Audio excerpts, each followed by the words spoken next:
નમસ્કાર વિદ્યાર્થી મિત્રો, તપોન ગ્રુપ ઓફ સ્કૂલ સંચાલિત આપણી યુટ્યુબ ચેનલ તપોન સાયન્સ એકેડમીમાં હું શિલ્પા મેમ આપ સર્વે વિદ્યાર્થીઓનું ફરી હાર્દિક સ્વાગત કરું છું.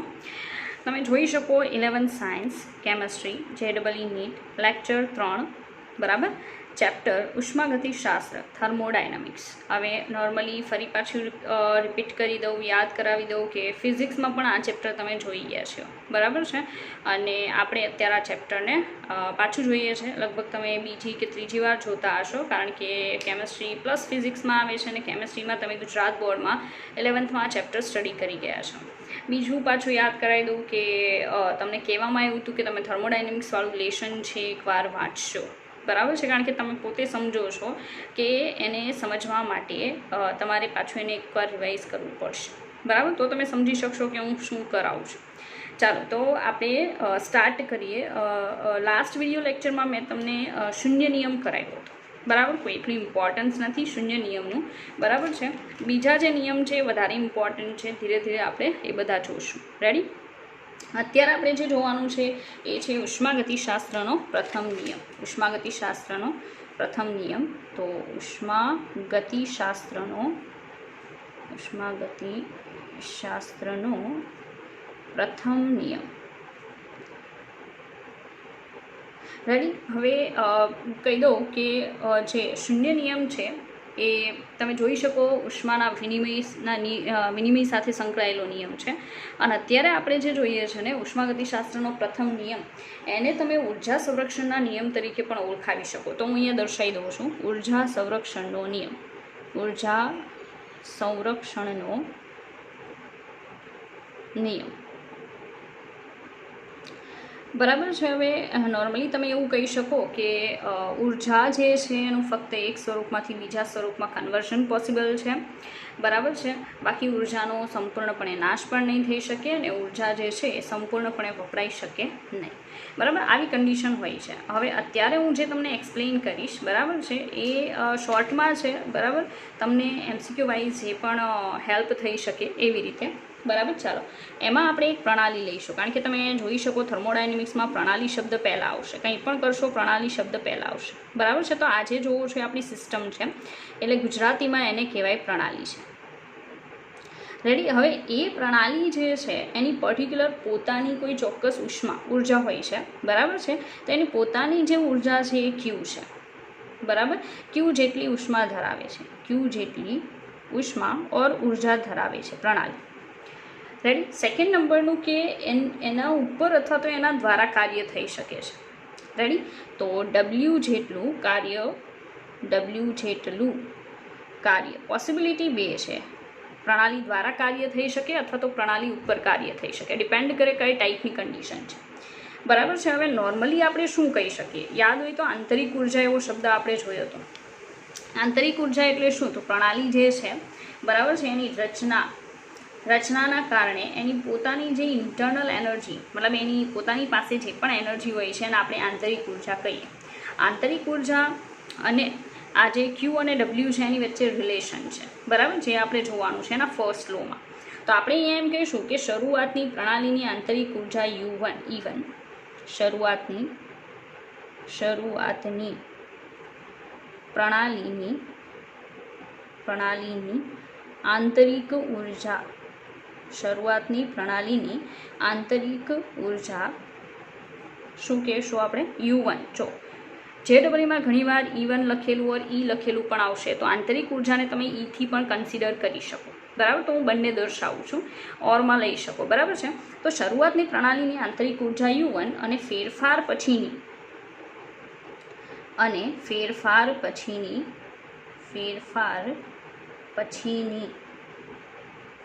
આંતરિક ઉર્જા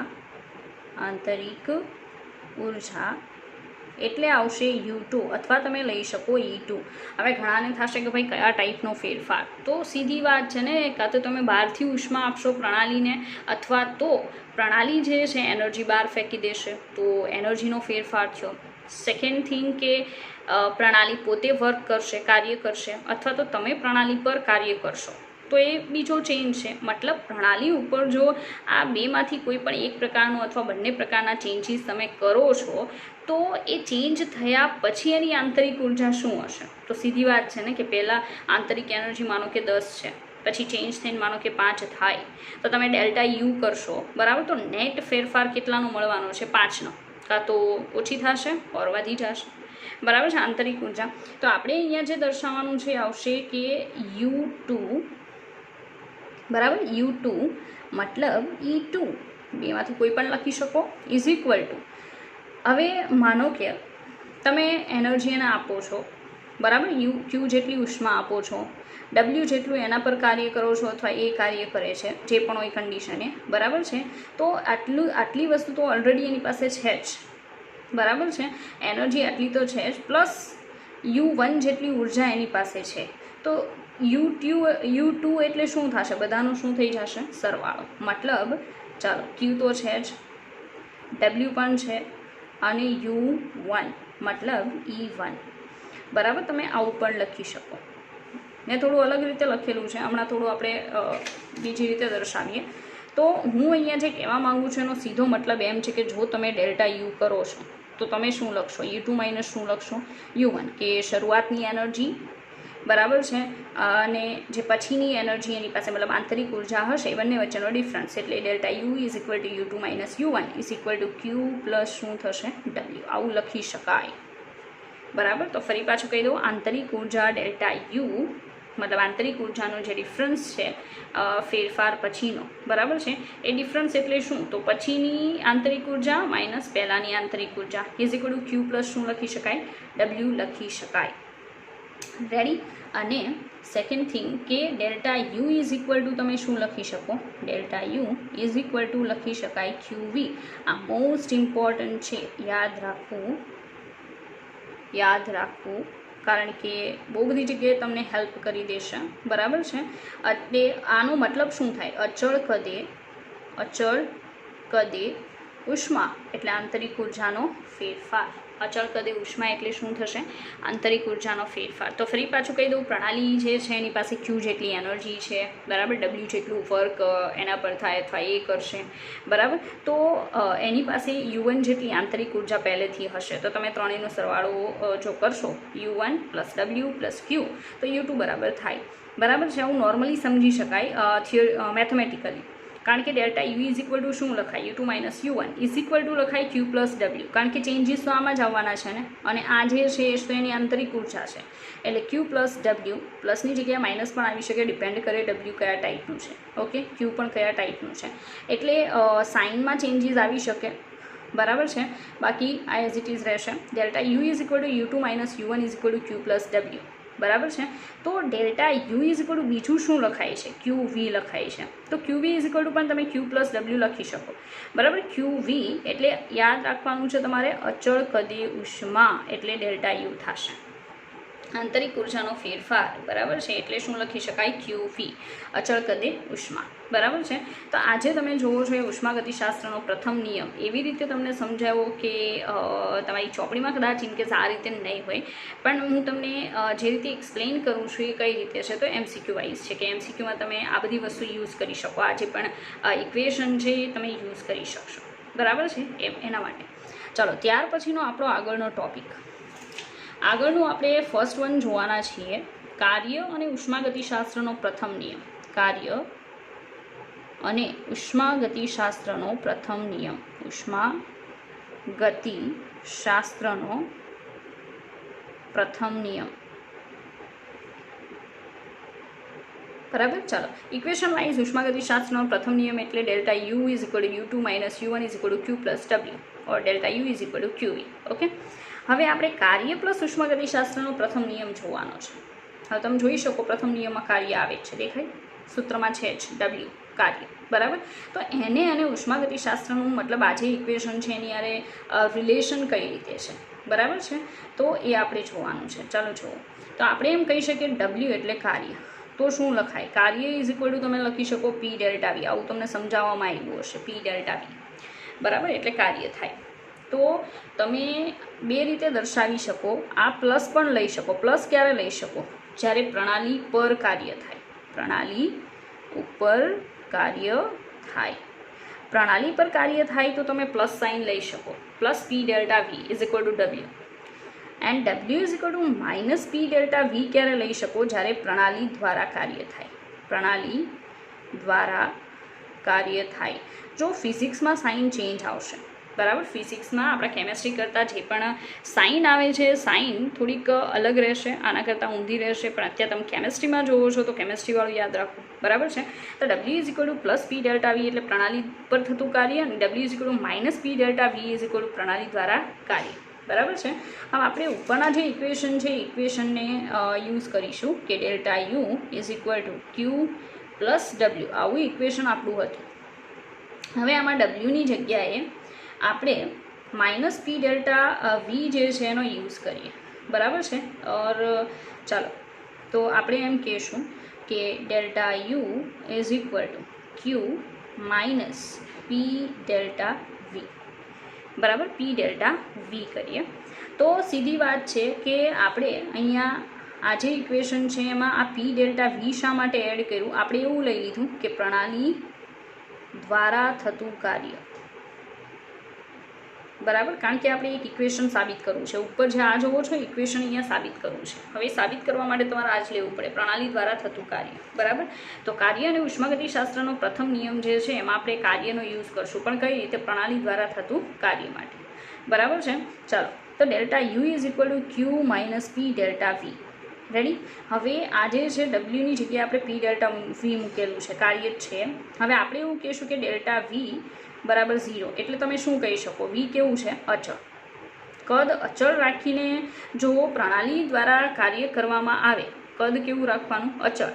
અને પ્રણાલી દ્વારા કાર્ય કરવામાં આવે તો સીધી વાત છે કે delta V is equal to શું થઈ જાય? 0. તો આખું પદ 0 થઈ જશે, બરાબર છે. અને જ્યારે તમે અચળ કદે કાર્ય પ્રણાલી દ્વારા કાર્ય થાય કે પ્રણાલી ઉપર અચળ કદે કાર્ય થાય તો જે પણ ઉષ્મા છે એને ક્યુ વીથી બતાવાય. જો અચળ દબાણે થાય તો એનાથી દર્શાવાય ક્યુ પીથી. તો અહીંયા તમે લખી શકો delta U is equal to Q V minus 0, બરાબર. રીઝન છે કે ડેલ્ટા વી બરાબર 0 છે તો આખું પદ 0 થશે. તો ક્યુની જગ્યાએ શું લખવું પડે? ક્યુ વી, કારણ કે અચળ કદે છે, બરાબર. એટલે delta U is equal to Q V સાબિત થઈ ગયું છે, આપણે ઉપર જોઈએ છે, બરાબર. જે આમાં સાબિત થશે. એટલે આપણે એવું કહી શકીએ delta U is equal to Q plus W normally હોય છે, એમાં W is equal to minus P delta V. In case તમે પ્લસ પી ડેલ્ટા વી મૂકેલું હોત તો પણ ચાલે. ચાલો એ પણ સમજાવી દઉં. જુઓ ચાલો સેકન્ડ, મતલબ ફર્સ્ટમાં જ સેકન્ડ, આ સ્મોલ એ કહી દો, આ સ્મોલ બી.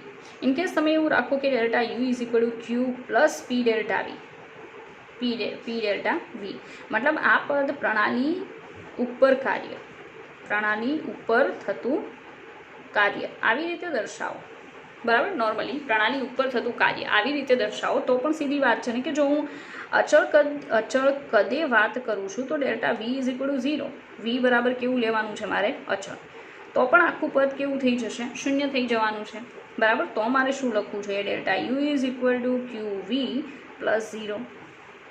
તો પણ તમે સમજી શકો કે delta U is equal to અંતે શું આવવાનું છે? ક્યુ વી જ આવવાનું છે. જો હું અચળ કદે પ્રણાલી ઉપર કે પ્રણાલી દ્વારા વર્ક કરાવીશ તો, બરાબર. તો અહીંયા પાછું સાબિત થશે કે delta U is equal to Q V, જે બિલકુલ અહીંયા સાબિત થયેલું છે આપણી પાસે, બરાબર, ઇક્વેશનમાં. એટલે delta U is equal to Q V સાબિત થયું. અહીંયા પણ delta U is equal to Q V. તમે પ્રણાલી દ્વારા કાર્ય કરાવો કે પ્રણાલી ઉપર કાર્ય કરાવો કોઈ ફેર પડશે નહીં, પણ અચળ કદે કરાવવાનો છે, બરાબર છે. તો આ બંને વચ્ચે રિલેશન મળશે. તો એ બંને વચ્ચે રિલેશન અચળ કદે જો વર્ક કરાવો તો શું મળી જશે? Delta U is equal to Q V મળશે, બરાબર છે. ચાલો તો આજે જોવો છો એ ઉષ્માગતિશાસ્ત્રનો પ્રથમ નિયમ અને એની સાથે સંકળાયેલા જે પણ પેરામીટર્સ છે અને જે ઇક્વેશન છે તમને એક્ઝામમાં MCQમાં હેલ્પ કરી દેશે, બરાબર, એની વાત કરીએ છીએ. ચાલો તો અહીંયા આ જે છે કાર્ય અને ઉષ્માગતિશાસ્ત્રનો પ્રથમ નિયમ એનું રિલેશન જોયું. હવે આગળ જોઈએ.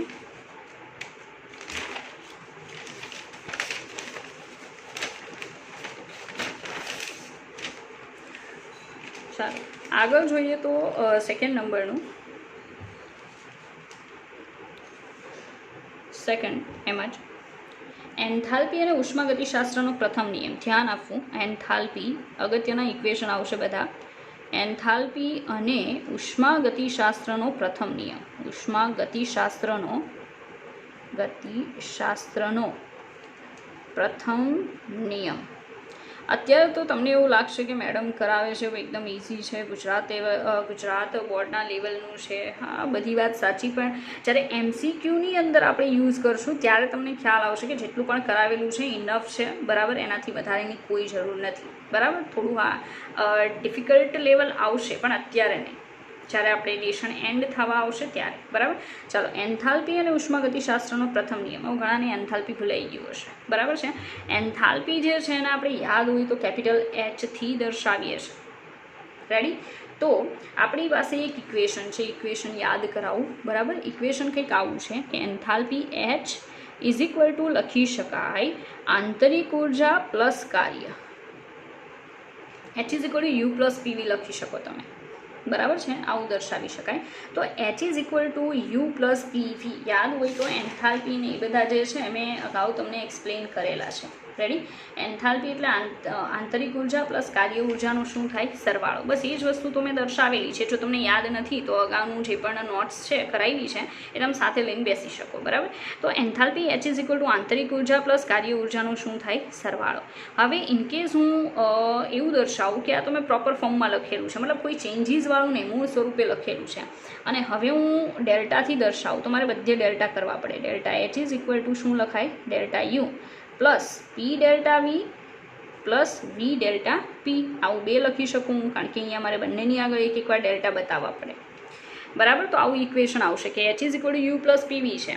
હવે હું ચેન્જીસવાળું બતાવું તો delta H is equal to delta U plus P delta V plus V delta P. આવું હું લખી શકું, બરાબર છે. હવે અત્યારે આપણે એક બીજું ઇક્વેશન સાબિત કરવા જઈ રહ્યા છીએ આની હેલ્પથી, બરાબર છે. તો અહીંયા મારે લેવાનું છે અચળ દબાણે. અચળ દબાણે આપણે આગળ હમણાં થોડી વાર પહેલાં અચળ કદે સાબિત કર્યું, બરાબર. હવે અચળ દબાણે થતી પ્રક્રિયાઓ માટે અથવા થતા પ્રક્રમ માટે ચાલશે. પ્રક્રિયા એ જ પ્રક્રમ છે. પ્રક્રિયાઓ માટે અચળ દબાણે થતી પ્રક્રિયાઓ માટે જો વાત કરીએ તો સીધી વાત છે કે ડેલ્ટા P બરાબર 0 લેવું પડે, કારણ કે દબાણ અચળ છે તો દબાણમાં કોઈ ફેરફાર થશે નહીં. અને તમે જોઈ શકો ડેલ્ટા P અહીંયા છે તો આખું પદ શું થઈ જશે? 0. તો આપણી પાસે delta H is equal to delta U plus P delta V વધશે, બરાબર. તો અહીંયા આપણે દર્શાવીએ કે delta H is equal to delta U plus P delta V plus 0 થાય ને, બરાબર. તો 0 તો દર્શાવવાની કોઈ જરૂર જ નથી. માટે આપણી પાસે જે ઇક્વેશન આવશે એ છે delta H is equal to delta U plus P delta V. Important equation છે, ધ્યાન રાખવું, કારણ કે આના બેઝ ઘણા બધા MCQ પૂછાય છે. કારણ કે સ્ટુડન્ટ જ્યારે MCQ જોવે દાખલા ટાઈપ હોય તો પહેલાં તો એ જ ખબર ન હોય કે કયું ઇક્વેશન યુઝ કરવું, બરાબર છે. અને ઇક્વેશન જો ખબર પડી જાય તો ઘણીવાર બહુ ઇઝી દાખલા હોય છે, બરાબર, મોસ્ટ ઓફ ધી ટાઈમ. તો ચાલો આગળ જોઈએ. આપણી પાસે એક ડેલ્ટા યુની જગ્યાએ એક ઇક્વેશન હતું, યાદ હોય તો આપણે ઉપર સાબિત કરી, બરાબર છે. તમે ત્યાં જોઈ શકો ઉપરના ઇક્વેશનમાં આપણે પ્રણાલી દ્વારા કાર્ય થાય એનું એક ઇક્વેશન યુઝ કર્યું હતું, બરાબર, કે delta U is equal to Q minus P delta V. આવું ઇક્વેશન હમણાં 2 મિનિટ પહેલાં આપણે જોઈ ગયા છીએ, ક્યારે? જ્યારે પ્રણાલી દ્વારા કાર્ય થતું હોય ત્યારે, બરાબર. આપણે અત્યારે એનો યુઝ શા માટે કરીએ? કારણ કે આપણે એક ઇક્વેશન સાબિત કરવાનું છે, એટલે જે મેં અગાઉ સમજાવી દીધેલું છે. તો delta U is equal to Q minus P delta V, જે આપણે કોની જગ્યાએ મૂકી શકીએ આ ઇક્વેશનમાં? ડેલ્ટા યુની જગ્યાએ. તો આપણે એડ કરીશું, બરાબર. ઉપરના ઇક્વેશનમાં આ વસ્તુને આપણે એડ કરીશું. તો માટે લખી શકાય કે delta H is equal to Q minus P delta V. આ તો લખવું જ પડશે, પ્લસ પી ડેલ્ટા વી. સીધી વાત છે. ડેલ્ટા યુની જગ્યાએ મેં મૂકી દીધું Q minus P delta V plus P delta V. તો ઓલરેડી છે જ, બંને સેમ થઈ ગયા, તો આ કેન્સલ આઉટ કરો. અને જો તમે ક્યુ લખો છો, બરાબર છે, અને આવી કન્ડિશન છે તો તમારે ખાલી ક્યુનો લખવું જોઈએ. જો અચળ કદે હોય તો ક્યુવી લખવું જોઈએ, અચળ દબાણે હોય તો શું લખવું જોઈએ? ક્યુ પી, બરાબર. તો હું અહીંયા લખીશ delta H is equal to Q P. સીધી વાત છે, મારે આ જ સાબિત કરવાનું હતું, બરાબર છે. તો એ સાબિત થઈ ગયું. રેડી. એના માટે આપણે કઈ કઈ વસ્તુનો યુઝ કર્યો ધ્યાન રાખવું. એન્થાલ્પી એટલે આંતરિક ઉર્જા અને કાર્ય ઉર્જાનો સરવાળો. ત્યાંથી આપણે સ્ટાર્ટ કર્યું કે H = U + PV. આપણે ચેન્જીસવાળું દર્શાવીએ તો delta H = delta U + P delta V + V delta P. બરાબર. હવે અચળ દબાણે આપણે કન્ડિશન લેવાની છે. તો અચળ દબાણે થતી પ્રક્રિયાઓ માટે ડેલ્ટા P બરાબર શું લઈ શકાય? 0. બરાબર. જો 0 લઈએ તો આપણી પાસે ઇક્વેશન આવશે delta H = delta U + P delta V. બરાબર. હવે આગળ થોડી વાર પહેલાં જ આપણે જોઈ ગયા કે ડેલ્ટા U = આવી શકે Q - P ડેલ્ટા V. કઈ રીતે એ પણ જોયું. તો એ ડેલ્ટા U આપણે ઇક્વેશનમાં યુઝ કરીશું. તો આપણી પાસે આવશે delta H = Q - P delta V + P delta V. તો આ બંને કેન્સલ આઉટ થઈ જશે. વધશે શું? Q. પણ તમને ખબર જ છે કે જ્યારે પણ Q લખો ત્યારે જો આવી કન્ડિશન છે તો નીચે આ રીતે તમારે આંકડો જે પણ સિમ્બોલ છે એ દર્શાવવો જરૂરી છે, જે સીધું એવું કહેશે કે અચળ દબાણે ઉષ્મા. આનો મતલબ શું લખી શકાય? અચળ દબાણે ઉષ્મા. અચળ દબાણે ઉષ્મા દર્શાવો એટલે સીધો શું થઈ જાય? એન્થાલ્પી ફેરફાર દર્શાવે. એન્થાલ્પી ફેરફાર. તો ઇનકેસ રકમમાં એવું પણ આવી શકે કે તમને ડેલ્ટા H ડાયરેક્ટલી મળવાની જગ્યાએ અચળ દબાણે ઉષ્મા મળી જાય. તો સીધી વાત છે, અચળ દબાણે ઉષ્મા એટલે શું થાય? એન્થાલ્પીનો ફેરફાર. તો આન્સર આવી ગયો. બરાબર છે. તો આ સીધું ને પણ આડકતરી રીતે પણ પૂછી શકે અને તમે કામ કરી શકો. બરાબર છે. તો આ એવી સમજ છે. ચાલો, ત્યાર પછી હવે આગળ જે આપણે જોવાના છે આવશે મોલ અને ઉષ્માગતિશાસ્ત્રનો પ્રથમ નિયમ. જો ભાઈ ફર્સ્ટ આપણે જોયું કાર્ય અને ઉષ્માગતિશાસ્ત્રનો પ્રથમ નિયમ. સેકન્ડ જે આપણે જોયું હતું એન્થાલ્પી અને ઉષ્માગતિશાસ્ત્રનો પ્રથમ નિયમ. અને થર્ડ વન જે જોવાના છીએ એ આવશે મોલ અને ઉષ્માગતિશાસ્ત્રનો પ્રથમ નિયમ. બરાબર. બધા જ જેટલા ઇક્વેશન એક્સપ્લેન કરું છું, જે કન્ડિશન સમજાવું, બધી ઇમ્પોર્ટન્ટ છે. બરાબર, ધ્યાન આપવું. ચાલો, મોલ અને ઉષ્માગતિશાસ્ત્રનો પ્રથમ નિયમ. ઉષ્માગતિશાસ્ત્રનો પ્રથમ નિયમ. રેડી.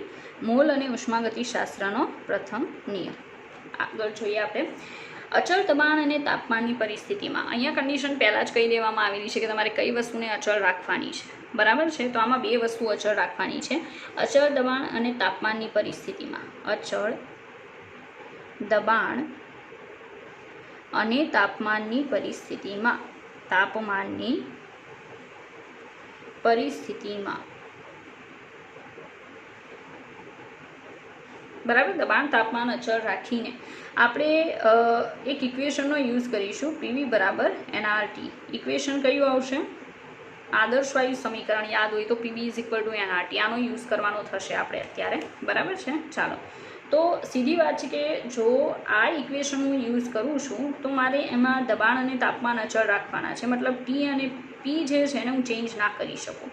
તો R પણ એવો છે કે જે ચેન્જ નહીં થાય, અચળ છે. કેટલી વસ્તુ અચળ છે? P, T and R. આ ત્રણ જે છે, ત્રણે ત્રણ કેવા છે? અચળ. તો ભાઈ ફેરફાર જો હું દર્શાવી શકું તો ફક્ત શામાં દર્શાવી શકાય? વોલ્યુમમાં અને મોલમાં. તો બંને વચ્ચે રિલેશન છે જ. કદમાં ચેન્જીસ લાવવા હોય, મતલબ વાયુ છે એનું કદ તમારે બદલવું છે તો મોલમાં ચેન્જીસ લાવો તો કદ બદલાઈ જશે. બરાબર છે. ચાલો, તો V અને N છે એમાં કેવા ફેરફાર દર્શાવીએ ત્યારે? જો વાયુરૂપ પદાર્થ હોય, બરાબર છે, વાયુરૂપ પદાર્થ, તો એના શરૂઆતમાં V1 કદ અને N1 મોલ. શરૂઆતનું કદ V1 અને મોલ N1. રેડી. અને પછી પ્રક્રિયા બાદમાં દર્શાવીએ કે પ્રક્રિયા થયા પછી કદ આવશે V2 અને મોલ આવશે N2. રેડી. બરાબર. તો આ બે કન્ડિશન આપણે દર્શાવી, જેને આપણે આ ઇક્વેશનમાં એપ્લાય કરીશું. બરાબર છે. તો આપણે બે ઇક્વેશન લખી શકીએ. ચાલો જોઈએ કે બે ઇક્વેશન કયા લખી શકાય. બરાબર.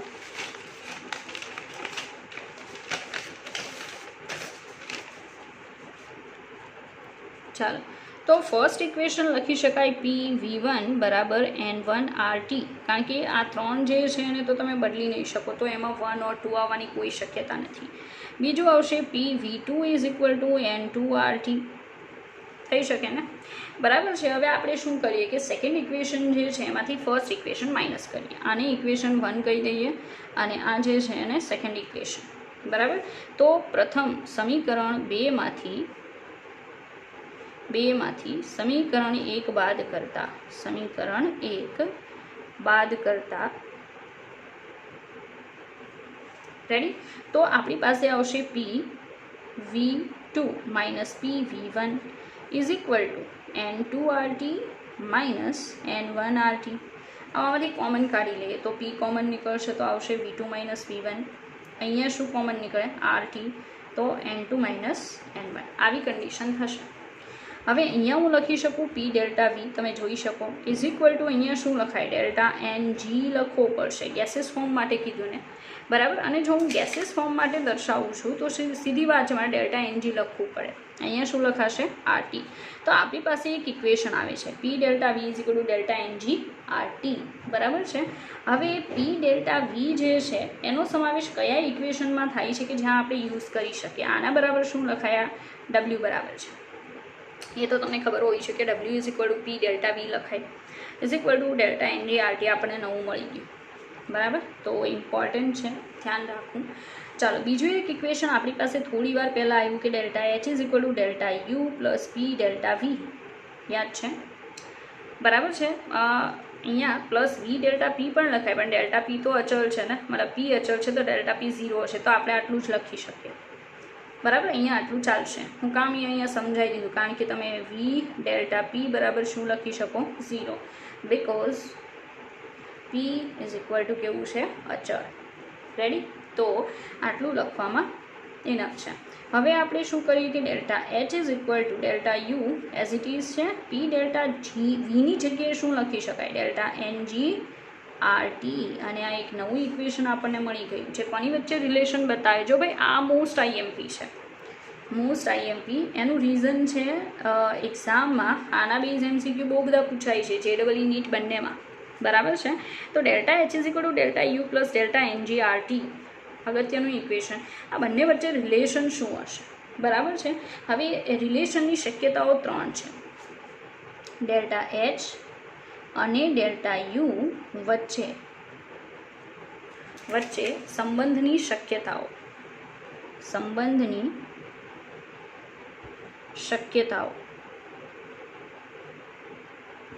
બરાબર. હવે કેટલી શક્યતાઓ છે આપણે એ ચેક કરીએ. ઓકે, ચાલો. તો 3 શક્યતાઓ જે છે એ હું દર્શાવું છું, ધ્યાન આપવું. ચાલો, 3 શક્યતાઓમાં ફર્સ્ટ વન પોસિબિલિટી એવી છે કે delta U is equal to delta H હોઈ શકે. આ પોસિબિલિટી છે. આ બંને વચ્ચે રિલેશન આના 20, આ ઇક્વેશન 20. બરાબર. આના બરાબર દર્શાવું છું એને ધ્યાનમાં લઈને કે delta U is equal to delta H હોઈ શકે. એવું પણ બની શકે કે delta H greater than delta U હોય. એવું પણ બની શકે delta H less than delta U હોય. હવે ભાઈ આપણને કઈ રીતે ખબર પડશે કે આમાં 3માંથી કઈ પોસિબિલિટી છે? તો એનો આધાર કોના ઉપર છે? ડેલ્ટા NG પર છે ભાઈ. ડેલ્ટા NG 0 હશે તો આખું પદ 0 થાય તો બંને ઇક્વલ ટુમાં આવશે. તો સીધી વાત છે કે આ કન્ડિશન છે એ લાવવી હોય 3માંથી કોઈ પણ એક, તો ડેલ્ટા NG ચેક કરો. બરાબર. ડેલ્ટા NG છે કેટલો હોઈ શકે? 0 હોઈ શકે. ઘણાને થશે ભાઈ પહેલાં સમજાવો કે ડેલ્ટા NG વોટ ઇઝ. બરાબર છે. તો અહીંયા તમને એક્સપ્લેન કરી દઉં કે ડેલ્ટા NG એટલે શું. તો આપણે અગાઉ જોઈએ છીએ ભાઈ ડેલ્ટા NG એટલે શું આવશે? વાયુમય નિપજોના મોલ, વાયુમય નિપજોના કુલ મોલ. અહીંયા કુલ દર્શાવી દઉં. બરાબર. વાયુમય નિપજોના કુલ મોલ માઇનસ વાયુમય પ્રક્રિયકોના કુલ મોલ. વાયુમય પ્રક્રિયકોના કુલ મોલ. ઓકે, ચાલો. તો તમે સમજી શકો કે ડેલ્ટા NG શું છે. ઓકે, ચાલો આગળ વધીએ કે ડેલ્ટા NG પોસિબલ છે 0 પણ આવી શકે. વાયુમય નિપજોના મોલ અને વાયુમય પ્રક્રિયકોના મોલ સેમ આવતો હોય તો ડેલ્ટા NG 0 થાય. અને જો આ ઇક્વેશનમાં ડેલ્ટા NG 0 થયું તો ડેલ્ટા H બરાબર શું થઈ જાય? ડેલ્ટા U, જે અહીંયા કન્ડિશન બતાવેલી છે. બરાબર છે. અહીંયા કહી શકો વાયુમય નિપજો અને પ્રક્રિયકોના સમાન મોલ. વાયુમય નિપજો અને વાયુમય પ્રક્રિયકોના મોલ સરખા. પ્રક્રિયકોના મોલ સમાન, ત્યારે જ આવું આવી શકે delta H is equal to શું આવી શકે ડેલ્ટા યુ. ઓકે, આગળ વધીએ. Condition delta H greater than delta U લાવવાની છે, બરાબર છે. હવે એ પોસિબિલિટી ક્યારે થઈ શકે કે જ્યારે તમારું delta N G is greater than 0 આવે. સીધી વાત છે, delta N G greater than 0 મતલબ નિપજોના મોલ વધારે અને પ્રક્રિયકોના મોલ ઓછા, તો જ પ્લસમાં આવશે, બરાબર. ગ્રેટર ધેન 0 આવશે, અને જો ગ્રેટર ધેન 0 આવશે તો અહીંયા પ્લસની પ્લસ સાઇન રહેશે, તો ડેલ્ટા એચ જે છે ને ડેલ્ટા યુમાં આટલું એડ કરો એટલો આવશે. તો સીધી વાત છે, ડેલ્ટા યુ માનો કે 5 છે, પ્લસ કરીને કંઈક 2 કે 3 કે જે પણ આવતું હોય તો ડેલ્ટા એચ ડેલ્ટા યુ કરતાં મોટો જ આવવાનો છે, બરાબર છે. એટલે delta N G greater than 0 આવે. હવે એવી શક્યતા ક્યારે છે? તો એવી શક્યતા ક્યારે હોય? જ્યારે વાયુમય નિપજોના મોલ ગ્રેટર ધેન વાયુમય પ્રક્રિયકોના મોલ. આવી જો કન્ડિશન હોય તો અને તો જ આ પોસિબિલિટી છે કે ડેલ્ટા એનજી ગ્રેટર ધેન 0 આવે. જ્યારે પણ ડેલ્ટા એનજી ગ્રેટર ધેન 0 આવે તો અહીંયા પ્લસની પ્લસ જ સાઇન રહેશે, અને ડેલ્ટા એચ છે એ ડેલ્ટા યુમાં આટલું એડ કરો એટલો આવશે, તો delta H greater than delta U. Okay, આગળ વધીએ. ત્રીજા નંબરની કન્ડિશન ક્યારે પોસિબલ છે? હવે તો તમને ના કહો તો પણ તમને સમજ આવી જશે, બરાબર. તેમ છતાંય કહી દઉં, ડેલ્ટા એનજી લેસ ધેન કેટલું આવે? 0 આવે. હવે આવી શક્યતા ક્યારે છે? તો સીધી વાત છે, તમે જાતે સમજી જશો. વાયુમય નિપજોના મોલ લેસ ધેન વાયુમય પ્રક્રિયકોના મોલ. વાયુમય નિપજોના મોલ લેસ ધેન વાયુમય પ્રક્રિયકોના મોલ. રેડી, બરાબર.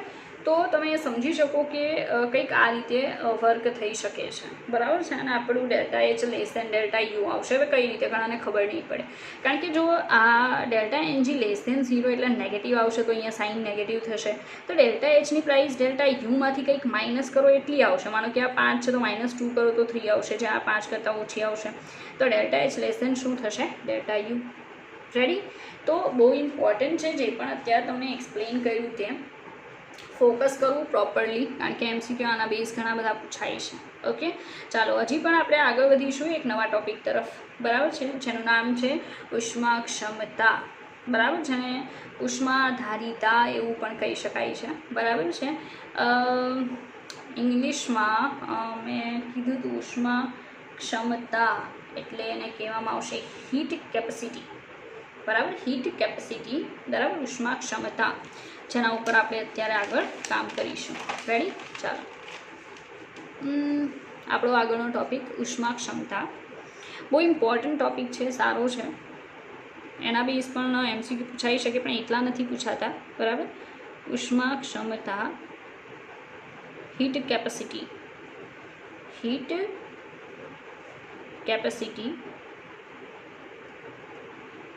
Ready, okay.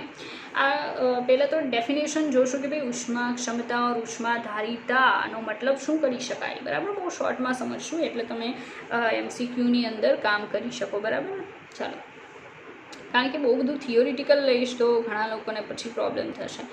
પ્રણાલીનું તાપમાન 1 ડિગ્રી સેન્ટીગ્રેડ જેટલું વધારવા માટે જરૂરી ઉષ્માના જથ્થાને કુલ ઉષ્મા ક્ષમતા CT કહે છે.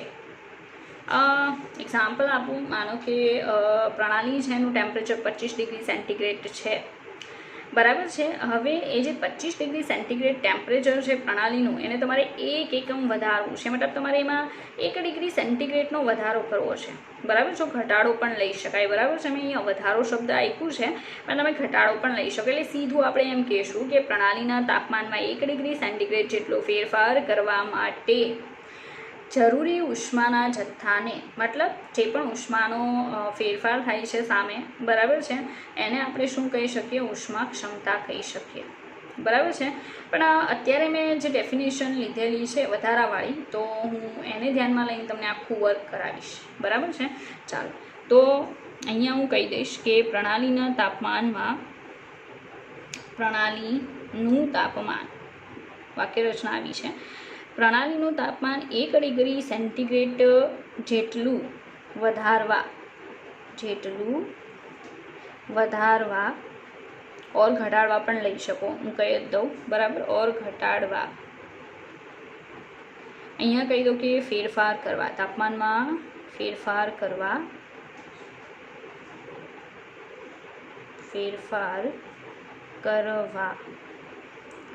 બરાબર, કરવા જરૂરી ઉષ્માના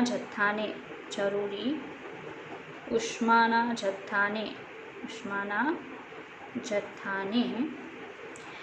કુલ ઉષ્મા ક્ષમતા સીટી કહે છે. કુલ ઉષ્મા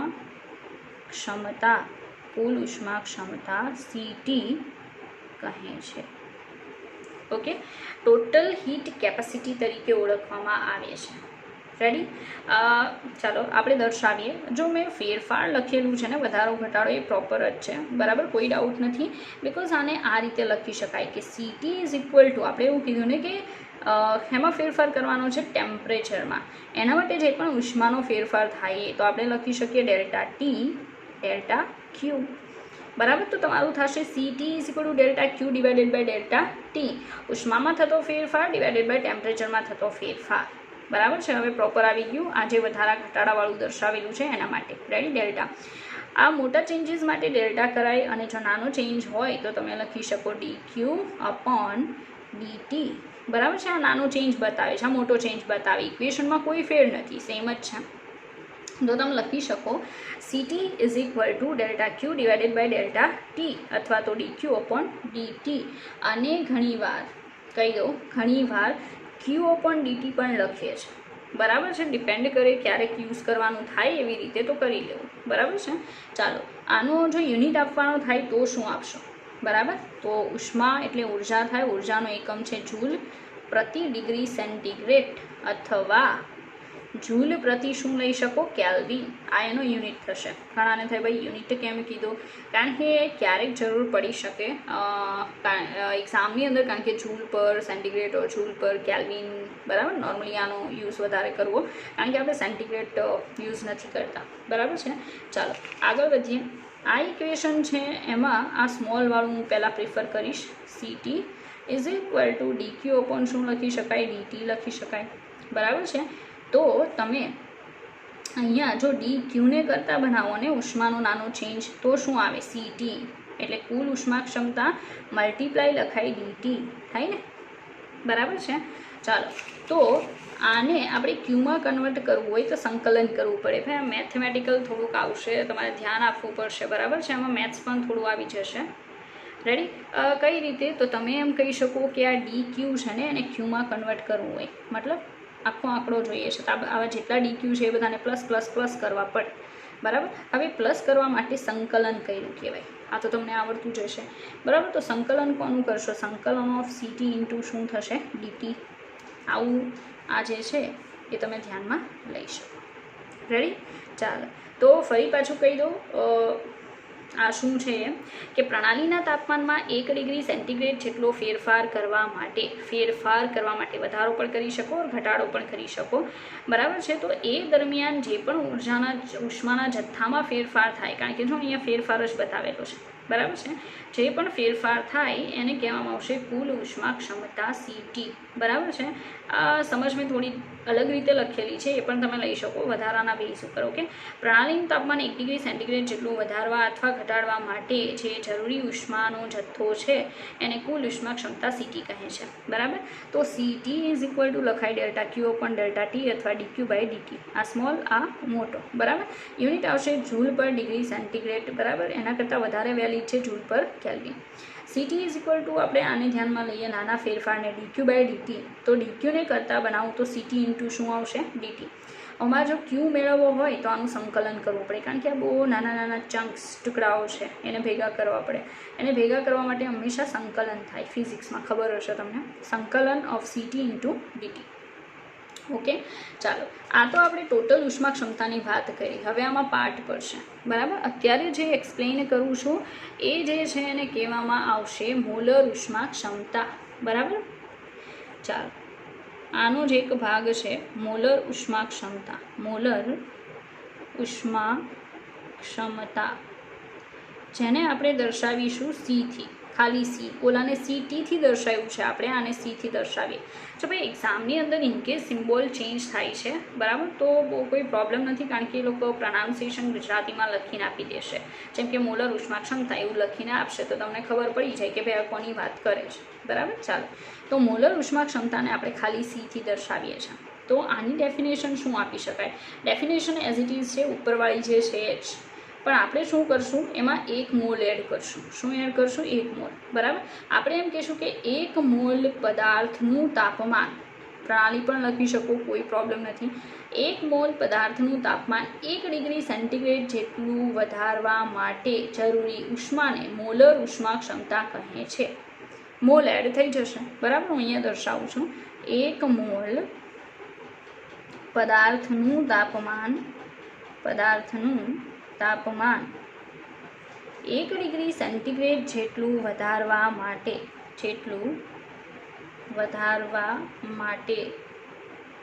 જરૂરી ઉષ્માને મોલર ઉષ્મા ક્ષમતા કહે છે, બરાબર. દર્શાવવાની રીતમાં કોઈ ફેરફાર નથી. આને સી સિમ્બોલથી દર્શાવીએ તો ઉપર લખાશે શું? ડેલ્ટા ક્યુ અપોન, આજે તમે ડેલ્ટા ટી લખતા હતા એની આગળ એન આવશે. પ્રતિ મોલે થઈ ગયો ને, બરાબર. પ્રતિ 1 ડિગ્રી સેન્ટીગ્રેડનો ફેરફાર અને પ્રતિ 1 મોલે જે પણ ઉષ્માનો ફેરફાર થાય ડેલ્ટા ક્યુ, એને કહેવાય સી. તો C is equal to delta Q upon N into delta T, આવું તમે લખી શકો. અથવા જો સ્મોલવાળું દર્શાવવું હોય તો આવશે D Q upon N into DT, આવું લખી શકો. રેડી. યુનિટ શું બનશે એ બોલો. યુનિટમાં ઉપરના માટે લેવાશે જૂલ પ્રતિ મોલ, એટલે મોલ ઇન્વર્સ, પ્રતિ કેલ્વિન તો કેલ્વિન ઇન્વર્સ, યાદ રાખવું, બરાબર. જૂલ પર મોલ પર કેલ્વિન. ઓકે. તો C is equal to delta Q upon N delta T or D Q upon N DT. Okay. આમાં પણ સેમ કન્ડિશન, હું ડી ક્યુને કરતા બનાવું છું. હું કોઈ કામ કરું છું આમાં, ઇનકેસ કોઈને કરતા બનાવું છું તો એનો એક પર્પઝ હશે જે પછીથી તમને સમજાશે, આગળ આવશે, બરાબર. ચાલો, તો આમાં હું ડી ક્યુને કરતા બનાવું આને, તો હું લખી શકું C into N into DT, આવું હું લખી શકું, બરાબર છે, ઇક્વેશન ઉપરથી. હવે જો મારે ક્યુમાં કન્વર્ટ કરી દેવું હોય તો સંકલન કરવું પડે. માટે ક્યુ ઇઝ ઇક્વલ ટુ સંકલન of C into N into શું આવશે? ડીટી. આ ઇક્વેશન આપણને મળે, બરાબર. તો તમે સમજી શકો, આપણને એક નવું ઇક્વેશન મળ્યું. ક્યુ ઇઝ ઇક્વલ ટુ સંકલન of C into N into DT. Okay. આ સેકન્ડ નંબરનું મોલર ઉષ્મા ક્ષમતા માટે. આગળ વધીએ, આપણે નવું જોઈએ. હવે મોલર ઉષ્મા ક્ષમતાની બદલે આવશે વિશિષ્ટ ઉષ્મા ક્ષમતા. ઓકે. એના ઉપર ફોકસ કરીએ. તો એ આપણે એ જોયું હતું, આ બી છે, બરાબર. વિશિષ્ટ ઉષ્મા ક્ષમતા, વિશિષ્ટ ઉષ્મા ક્ષમતા, બરાબર. સ્પેસિફિક હીટ કેપેસિટી એવું નામ આપી શકાય. સ્પેસિફિક હીટ કેપેસિટી લખી દઉં, સ્પેસિફિક હીટ કેપેસિટી. ઓકે. તો આના માટે સિમ્બોલ આપણે રાખીશું CS, S for specific heat capacity. CS પણ લખી શકો, ડાયરેક્ટલી ઘણીવાર S પણ આવે છે, પણ જો હું S રાખીશ ને, બરાબર છે, તો ઘણા એને એન્ટ્રોપી સમજશે, બરાબર છે, એટલે હું CS રાખું છું. રેડી. તો આમાં શું લઈ શકાય? ઓલામાં એક મોલે ગણતરી કરી, જે ટોટલ હતું એમાં કાંઈ લીધું જ નહોતું, ડાયરેક્ટલી પ્રણાલીનું ટેમ્પરેચર ચેન્જ કરવાની વાત હતી. આમાં આવશે એકમ વજન, સામાન્ય રીતે 1 ગ્રામ. આમાં વજનની વાત કરવાની છે. ઓકે. તો આપણે એવું કહેશું કે એકમ વજન, બરાબર. અહીંયા કહી દઈશું કે સામાન્ય રીતે 1 ગ્રામ. ઓકે. એકમ વજન એટલે સામાન્ય રીતે 1 ગ્રામ પદાર્થનું તાપમાન 1 ડિગ્રી સેન્ટીગ્રેડ વધારવા માટે, વધારાવાળી જ વાત કરીશ, મેં પહેલાં પણ કીધું હતું, વધારવા માટે જરૂરી ઉષ્માના જથ્થાને શું કહેવામાં આવશે? વિશિષ્ટ ઉષ્મા ક્ષમતા કહે છે. વિશિષ્ટ ઉષ્મા ક્ષમતા કહે છે.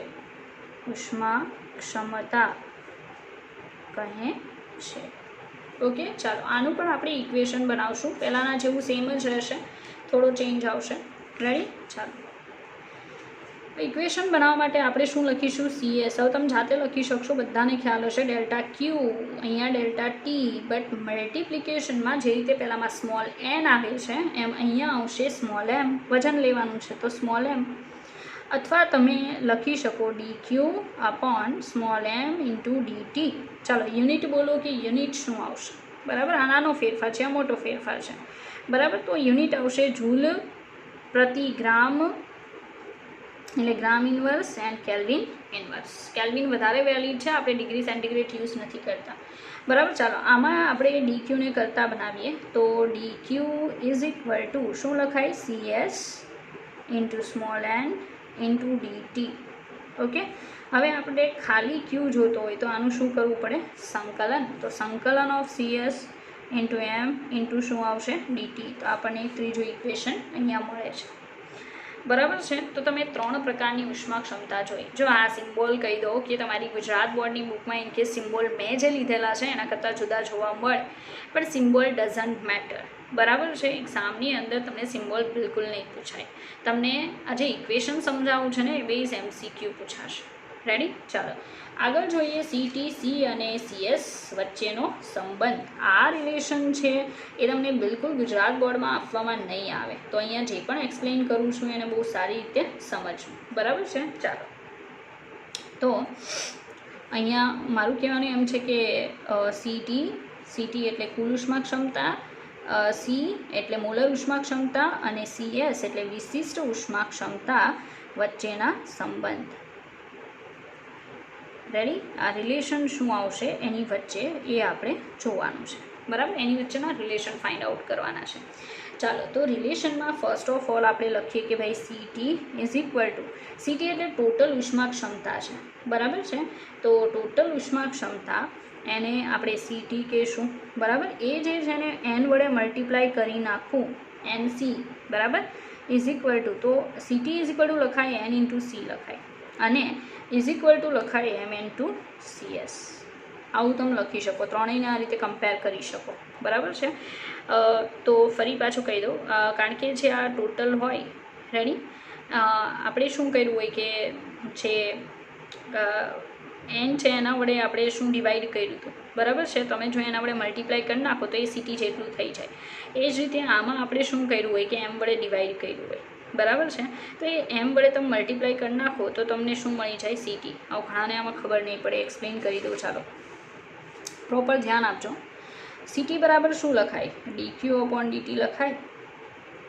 બરાબર છે, તો ઇઝ ઇક્વલ ટુ કરવું હોય તો ત્રણેયમાં dq અપોન dt આવવું જોઈએ. બરાબર, તો CT ઇઝ ઇક્વલ ટુ શું ઇક્વેશન છે? dq by dt. હવે C જે છે એના બરાબર શું ઇક્વેશન છે કે dq upon n into dt. Ready? તો મારે ત્રણેય ઇઝ ઇક્વલ ટુ કરવા હોય તો આ ફોર્મમાં લાવવા પડે, અને મારે જો આ ફોર્મ રાખવું હોય તો n ને અહીંયા મલ્ટિપ્લિકેશનમાં જવા દેવો પડે. તો NC ઇઝ ઇક્વલ ટુ શું લખાય? dq upon dt. થઈ ગયું આના જેવું સેમ. મતલબ CT બરાબર શું થઈ જાય? NC થઈ જશે, જે મેં અહીંયા દર્શાવ્યું છે એવું જ સેમ આ થશે. કઈ રીતે? તો CS is equal two dq upon શું થતું હતું? m ઇન્ટુ dt થતું હતું. તો મારે આટલું જોઈએ છે. બરાબર, તો m અહીંયા મલ્ટિપ્લિકેશનમાં જાય તો m ઇન્ટુ શું થઈ જાય? CS is equal two dq upon શું થઈ જાય? dt. તો તમે જોઈ શકો છો dq upon dt, dq upon dt, dq upon dt ત્રણેય જો સરખા હોય તો આ ત્રણેય કેવા થાય? સરખા. બસ એ જ વસ્તુ મેં દર્શાવેલી છે, નવીન કાંઈ નથી. બરાબર છે, ચાલો આગળ જોઈએ. હવે અહીંયા આપણે સમજી શકીએ કે CT is equal to mole બરાબર વજનના છેદમાં શું થશે? અણુભાર થાય, ઇન્ટુ C આવશે. બરાબર, ઇઝ ઇક્વલ ટુ વજન, અહીંયા CS છે, દળ તો કેન્સલ આઉટ થઈ શકે ને. બરાબર, બંનેમાં સેમ આવશે. આ બંને વચ્ચે રિલેશન જોતું હોય તો શું લખાય? C ઇઝ ઇક્વલ ટુ શું થશે કે મોલેક્યુલર માસ ઇન્ટુ CS. મતલબ જે CSની પ્રાઇસ હોય ને વિશિષ્ટ ઉષ્મા ક્ષમતાની, એને જે તે પદાર્થના અણુભાર વડે મલ્ટીપ્લાય કરી નાખો એટલે એની કઈ ઉષ્મા ક્ષમતા મળી જશે? મોલર ઉષ્મા ક્ષમતા મળી જશે. બરાબર, તો એ મોલર ઉષ્મા ક્ષમતા અને વિશિષ્ટ ઉષ્મા ક્ષમતા વચ્ચેનો સંબંધ છે. રેડી? તમે સમજી શકો ને. ઇઝ ઇક્વલ ટુ શું લખી શકાય? CT લખી શકાય. ત્યારે CT બરાબર C is equal to molar ઉષ્મા ક્ષમતા વિશિષ્ટ ઉષ્મા ક્ષમતા મલ્ટીપ્લાય શું થઈ જશે? અણુભાર થઈ જશે. બરાબર છે, ચાલો બીજા નંબરનું કે હજી વધારે આગળ દર્શાવવું હોય તો શું લખાય કે CT is equal to molar અણુભાર છે એને નીચે લાવી દો, મોલર ઉષ્મા ક્ષમતાના છેદમાં એનો molecular mass is equal two CS. આવું પણ લખી શકો ને આ ઇક્વેશન પરથી. તો આ પણ એક અગત્યનું બીજું ઇક્વેશન છે, બરાબર. તો ધ્યાનમાં રાખવું, કારણ કે મેં પહેલાં પણ કીધું કે ગુજરાત બોર્ડની અંદર આ વસ્તુ તમને એક્સપ્લેન નથી કરેલી, બરાબર. તો તમારે એ ચોપડીમાં પણ જોતું જવું કે જે પણ એક્સપ્લેન કર્યું છે એમાંથી અલગ અલગ કયું છે, બરાબર છે, કમ્પેર કરતું જવું. સીટી એટલે ટોટલ ઉષ્મા ક્ષમતા ઇઝ ઇક્વલ ટુ મોલર ઉષ્મા ક્ષમતા divided by molecular mass is equal to વિશિષ્ટ ઉષ્મા ક્ષમતા. આ ત્રણેયને કમ્પેર કરી શકાય. રેડી? ચાલો આગળ જોઈએ.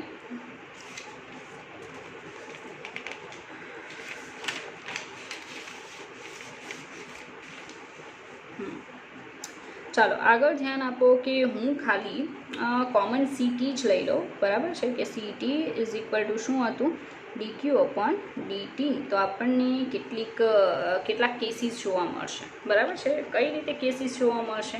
તો ઇનકેસ આ કન્ડિશન હું અચળ તાપમાને લઉં, મતલબ મારે તાપમાનમાં કોઈ ચેન્જ કરવો જ નથી, તો ઉષ્મા ક્ષમતા કેટલી હશે, કુલ ઉષ્મા ક્ષમતા, બરાબર, એ કન્ડિશન જોવી છે. તો ફર્સ્ટ ટી બરાબર કેવું લઈ લઉં, અચળ તાપમાને. જો હું તાપમાન અચળ રાખું છું, બરાબર, તો ટોટલ ઉષ્મા ક્ષમતાનો આન્સર કેટલો આવશે? ચાલો, સીટી બરાબર ડીક્યુ અપોન ડીટી. હવે ટી અચળ હોય તો ડીટી બરાબર શું થવાનું છે? 0. તો વિચારો કે નીચે શું આવવાનું છે? 0 આવશે. તો સીટી કુલ ઉષ્મા ક્ષમતા બરાબર ડીક્યુ અપોન 0. હવે કોઈના છેદમાં 0 આવે એટલે એની પ્રાઇસ કેવી થઈ જાય? અનંત. તો અચળ તાપમાને કુલ ઉષ્મા ક્ષમતાનું મૂલ્ય અનંત હોય છે. સીટી બરાબર કેવું મળી જશે? અનંત મળશે. આ વસ્તુ યાદ રાખવી, જે પણ કરાવવું એ, બરાબર છે. તમને કીધું કે MCQમાં બધી વસ્તુ કામમાં આવશે. ચાલો, આ તો ફર્સ્ટ કેસ હતો ઉષ્મા ક્ષમતાની બાબતમાં, કે જો હું અચળ તાપમાને ઉષ્મા ક્ષમતા મેઝર કરું છું, બરાબર, તો મારો જવાબ આવશે CT is equal to DQ by 0. CT is equal to અનંત, બરાબર, ઉષ્મા ક્ષમતા અનંત મળશે. ચાલો, સેકન્ડ નંબરનું એ આવશે સમોષ્મી પ્રક્રમ માટે. સમોષ્મી પ્રક્રમ એડિયાબેટિક સિસ્ટમ, બરાબર, ઓર રિએક્શન માટે. એડિયાબેટિક એટલે ઉષ્માનો વિનિમય કેવો થઈ જાય? 0, બરાબર. Delta Q is equal to 0.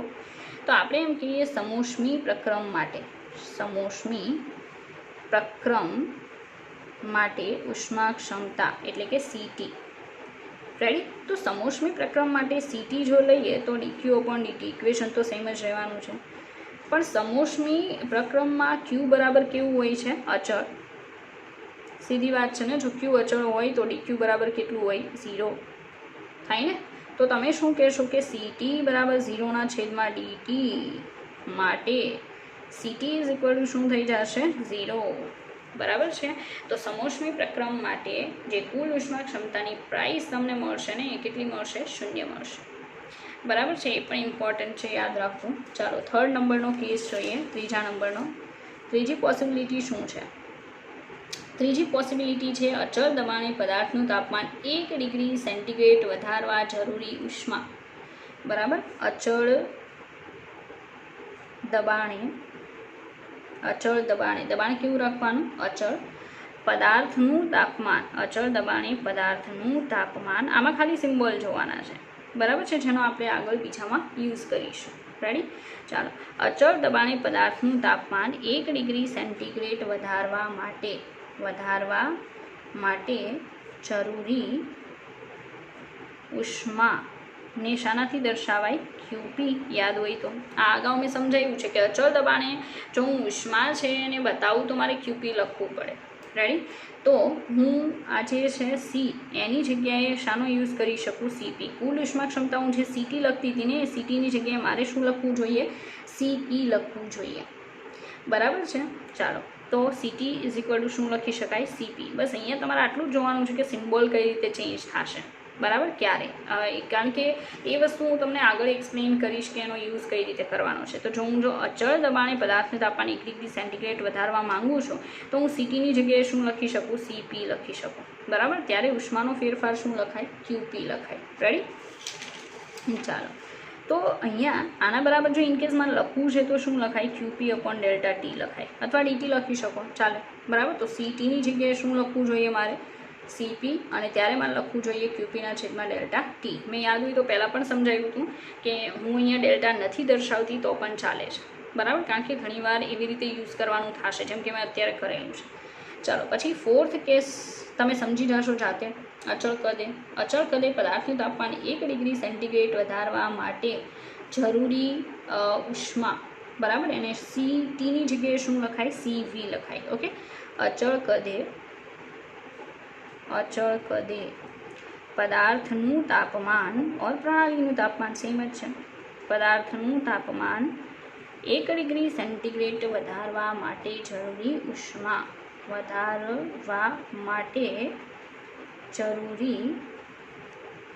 ઉષ્મા, એને શું લખાય? ક્યુવી લખાય. ઉષ્મા જે છે એને ક્યુપી પછી ના લખી શકો, તમારે અચળ કદે હોય તો ક્યુવી લખાય. હવે સીટીની જગ્યાએ હું શું લખી શકું? સીવી લખવું જોઈએ મારે, અને ક્યુવીના છેદમાં શું લખવું જોઈએ? ડેલ્ટા ટી ઓર ડીટી લખવું જોઈએ. રેડી? અને જ્યાં હું ક્યુવી લખું ને, બરાબર છે, ત્યાં બિલકુલ હું શું લખી શકું? ડેલ્ટા યુ લખી શકું. યાદ છે, આપણે અગાઉ જોઈ ગયા છીએ. રેડી? તો ડેલ્ટા યુ જે છે એના છેદમાં શું આવશે? Delta T. સીધી વાત છે ને, સીવી ઇઝ ઇક્વલ ટુ ઇક્વેશન આવું મળશે. જો ભાઈ જે સમજાવું છું ને, અને જરા માઇન્ડ લગાવીને સમજવાનો પ્રયત્ન કરવો. રેડી? તો CV is equal to normally QV શા માટે લખ્યું? કારણ કે અચળ કદે છે. અચળ કદે ક્યુ નો લખાય, ક્યુવી લખાય. અને જો હું ક્યુવી લખું તો એના બદલે હું ડેલ્ટા યુ લખી શકું. હમણાં સાબિત કર્યું, બરાબર. તો ક્યુવીના છેદમાં delta T is equal to delta you open delta T. અહીંયા પણ સેમ કન્ડિશન, આમાં કહેવાનું રહી ગયું. સીપી બરાબર ક્યુપીના છેદમાં ડેલ્ટા ટી લખો તો અહીંયા લખાય ડેલ્ટા એચના છેદમાં ડેલ્ટા ટી. આ પણ પોસિબલ છે, કારણ કે ક્યુપી બરાબર શું લખાય? Delta H. તો તમારી પાસે અગત્યના 2 ઇક્વેશન આવ્યા, બરાબર છે, જેને ધ્યાનમાં રાખવા. અને વિદ્યાર્થી મિત્રો, અહીંયા આપણે આપણો આ લેક્ચર જે છે એને સ્ટોપ કરવો પડશે. આપણે આ બધી બાબતોને લઈને મળીશું નેક્સ્ટ લેક્ચરમાં. ઇનકેસ કેટલાક અત્યાર સુધીની થિયોરિટિકલ જે વર્ક કર્યું છે એના બેઝ એમસીક્યુ લાવીશ, પ્લસ હવે પછી જે આવવાનું છે એના માટેના એમસીક્યુ, બરાબર, થોડા દાખલા વાઇઝ આવશે. ઓકે, ચાલો મળીએ નેક્સ્ટ લેક્ચરમાં.